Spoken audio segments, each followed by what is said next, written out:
وَقَالُوا لَوْ كُنَّا نَسْمَعُ أَوْ نَعْقِلُ مَا كُنَّا فِي أَصْحَابِ السَّعِيرِ.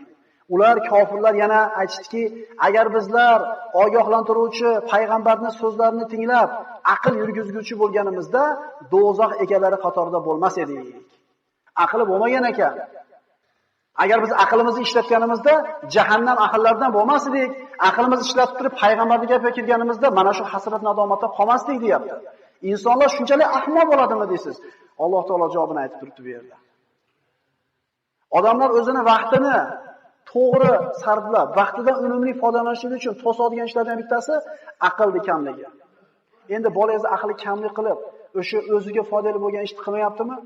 Indamayotgan otani aqli kalta. Urmaydimi, so'kmaydimi, yalinmaydimi, hadiya olib bermaydimi, xullas bolasiga foydali narsaga sarf qildirmaydimi vaqtini? Bugun sizlar bilan vaqtdan unumli foydalanishlik degan mavzuda dars qilgan bo'ldik.